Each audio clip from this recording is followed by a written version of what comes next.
She was a queen with riches beyond imagination, power over a thriving empire, and wisdom admired across nations. But something was missing. One day she heard of a king whose wisdom was said to come from God himself. So she set out on a 1,500-mile journey, not for trade or war, but for truth. What she found in Jerusalem changed her kingdom and her soul forever. This is the untold story of the Queen of Sheba and what her bold quest means for your faith today.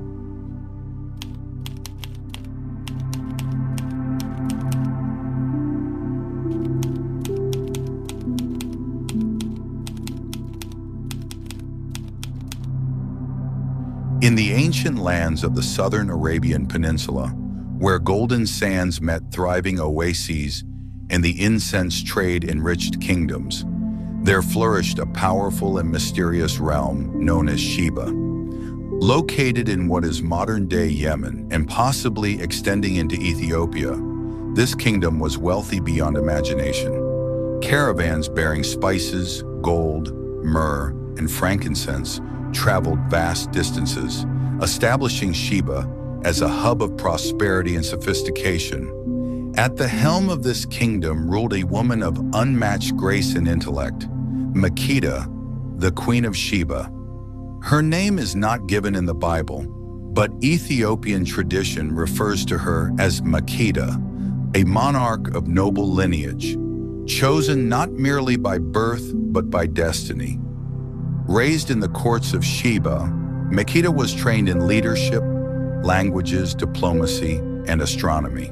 She learned the arts of governance, the secrets of trade, and the strategies of war. But above all, she was taught the importance of wisdom, a principle that would guide her entire life.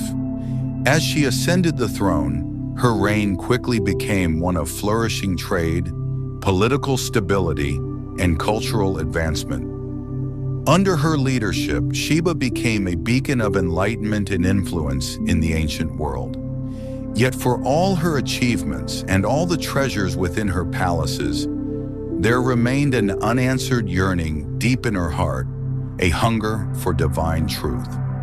One day, in the midst of her royal court's deliberations, Makeda overheard foreign traders discussing a man whose wisdom surpassed all known rulers. His name was Solomon, son of David, king of Israel. The tales were astounding. He rendered verdicts that revealed the hidden motives of the heart, built an awe-inspiring temple to his God, and ruled over a kingdom where silver was as common as stones. Intrigued, Makeda summoned her advisors and foreign envoys. "What do you know of this king called Solomon?" she asked. "He is wise beyond comprehension," said one trader from Tyre. "It is said that the Queen of the East has not seen the half of his wisdom." The queen's interest deepened. Could it be true? Was there a man on earth who possessed a divine wisdom greater than any human origin? And who was this God of Israel that had so blessed his servant? Makeda's court was filled with learned men, astrologers, philosophers, priests of the sun and moon, but none could answer her questions about Solomon's God with certainty. Thus a decision was made. "I must see this king with my own eyes," she declared. "I must test him with questions of truth.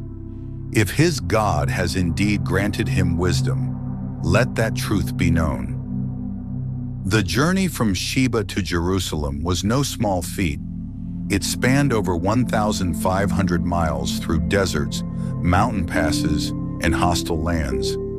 Yet the queen did not hesitate.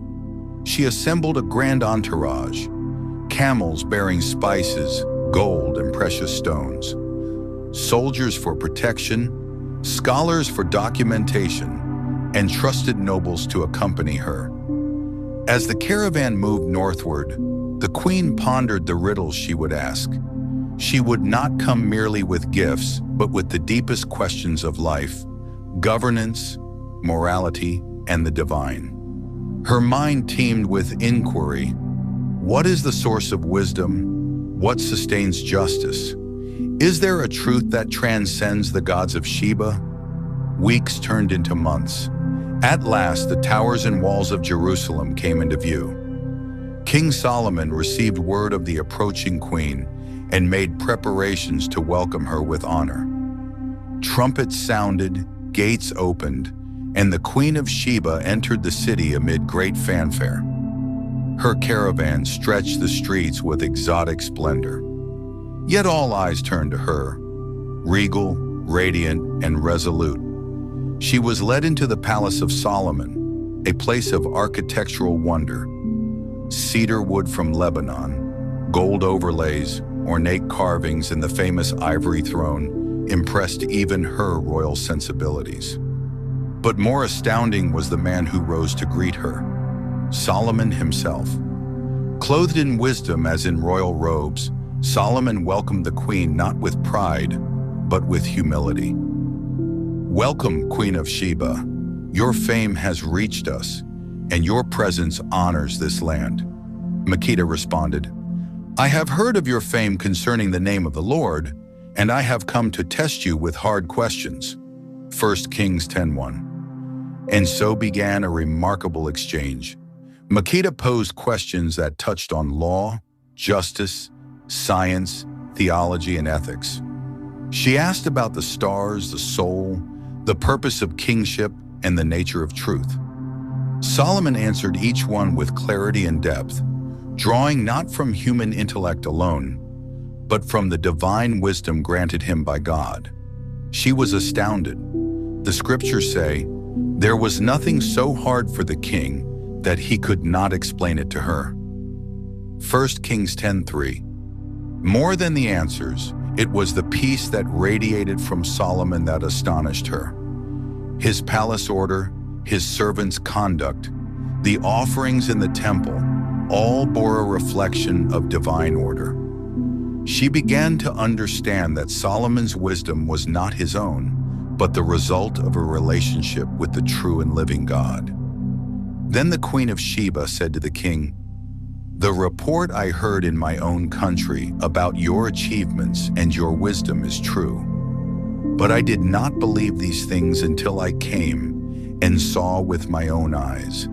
Indeed, not even half was told me.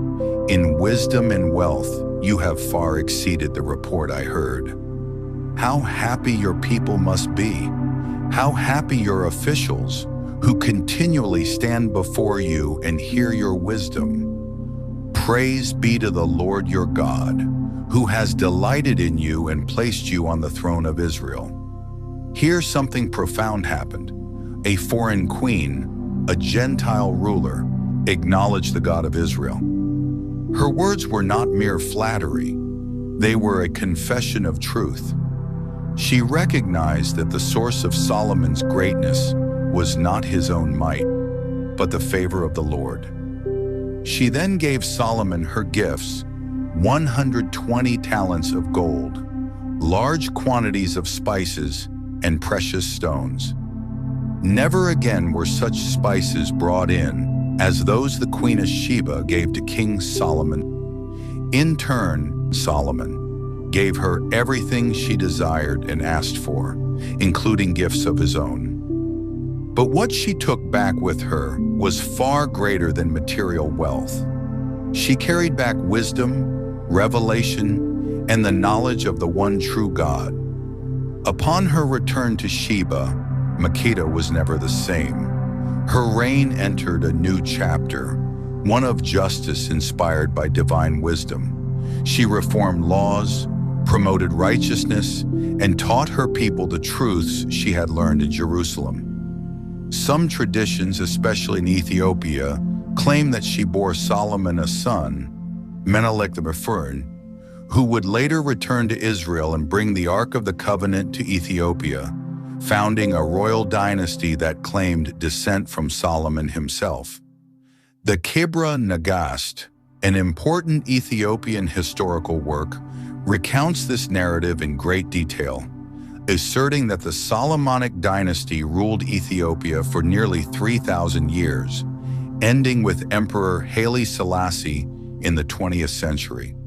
Though these accounts are extra-biblical, they reveal the depth of her legacy. Whether or not she bore Solomon's child, there is no doubt that her journey and spiritual transformation impacted her kingdom profoundly.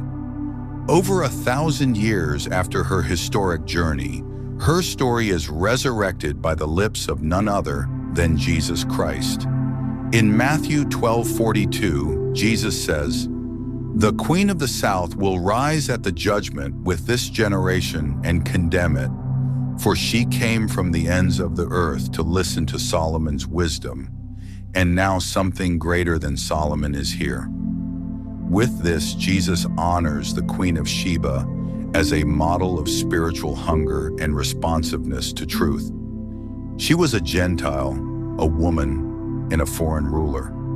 Yet she recognized divine wisdom when she saw it. She traveled far, endured hardship, and humbled herself to listen. Jesus contrasts her with his own generation. Those who had the Messiah standing before them, performing miracles and proclaiming the kingdom of God, yet refused to believe. Her story becomes a testimony. Her pursuit of truth becomes a judgment against apathy. Her quest to know Solomon's God points forward to the one in whom are hidden all the treasures of wisdom and knowledge, Jesus Christ, Colossians 2:3. The Queen of Sheba remains a symbol across cultures and continents. In Judaism, she is a Gentile seeker of truth. In Christianity, she is a forerunner of the wise who seek Christ. In Islam, she is known as Bilqis, a queen who submits to the wisdom of Prophet Suleiman. In Ethiopia, she is the matriarch of a royal house. Her legacy transcends time. She is the woman who dared to seek answers. She is the monarch who humbled herself to learn. She is the sovereign who confessed the true God. She is the queen whose journey inspired the words of the Savior himself. The Queen of Sheba's story reminds us that no distance is too far, no question too deep, and no throne too high when it comes to pursuing truth. She exemplifies the posture of a seeker, curious, courageous, and open to revelation. In a world filled with voices, philosophies, and competing truths, her journey calls us to ask, are we willing to seek wisdom at all cost? Will we recognize divine truth when it stands before us? Will we, like the Queen of Sheba, bow not just to a wise man, but to the one in whom all wisdom dwells? Her name may be lost to history, but her story is written in eternity. True wisdom is not found in riches or rank, but in the heart that humbly seeks truth. The fear of the Lord is the beginning of wisdom, and knowledge of the Holy One is understanding. Proverbs 9:10.